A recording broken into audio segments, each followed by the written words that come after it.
The Dao De Jing, pronounced Dao De Jing, is a short text from ancient China, attributed to a figure called Laozi, Lo Diza. It has no single argument, no story, no characters. It circles the same terrain again and again, how things arise, how they fall away, and what it means to act without forcing. Chapter 2 opens with something that sounds almost like a trap. Tiān zi zhai zhai mei zhai wei mei sai yi grovi, zhai zhai shan zhai wei shan sai bu shan ni, gu yu wu zhang shèng, nan yi zhang shèng, chang duan zhang zhou, gao zi zhang qīng, yin shèng zhang hei, qián hu zhang sui, qi shen rain chu wu wei yi zhai shi, xing bu yan zhai zhou, wan wu zu yan air bu sai, shèng air bu yu.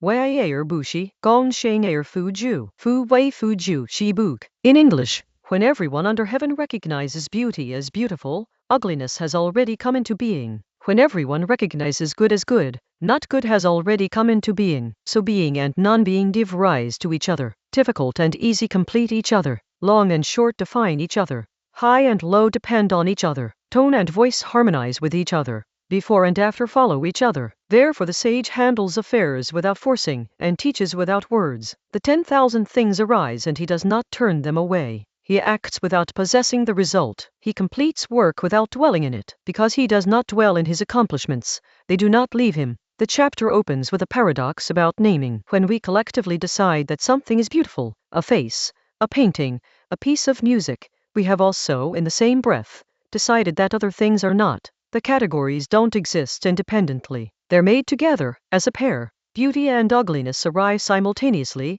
summoned by the same act of judgment. This is not a complaint. The text isn't telling us to stop noticing things or to dissolve all distinctions. It's pointing at a structural fact. Categories are relational. Long only means something because short exists. High needs low. Sound needs silence to be heard as sound. The list in the middle, being and non-being, difficult and easy, long and short, high and low, sound and silence, before and after, is not arbitrary. Each pair demonstrates the same thing. Opposites don't destroy each other, they generate each other. Then the text pivots to the sage. The sage, shèng rain, in this tradition is not a wizard or a saint. It's closer to a master craftsman, someone who has learned to work with the grain of things rather than against it. The sage handles affairs without forcing. In Chinese, wu wei, pronounced wu wei, literally non-doing or non-forcing. This doesn't mean doing nothing. It means not pushing against the natural direction of how things are already moving. He teaches without words. This line is easy to misread as mystical. It isn't. Consider any real skill you've learned from another person. Cooking, carpentry, how to read a room. Most of what you absorb didn't come through instruction. It came through watching, through the texture of the environment that person created. The teaching was real.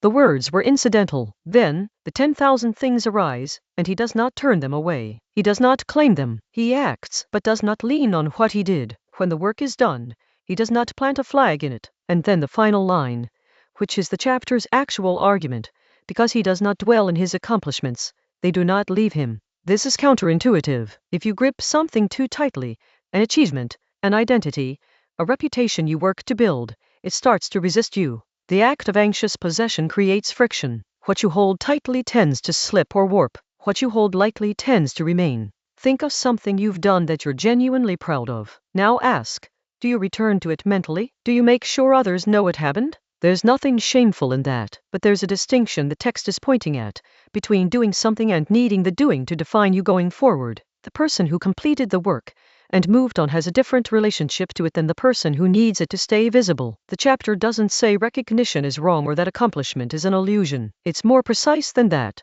It says, the categories you rely on to confirm your position are built on contrasts. The moment you plant yourself firmly in one side, I am the good one, the accomplished one, the one who made this, you've made the other side something to defend against. There's no action item here, and the text doesn't offer one. What it offers is a way of holding things, not with less care, but with less grip. The accomplishment that outlasts you is the one you didn't need to keep. The next chapter is chapter 3.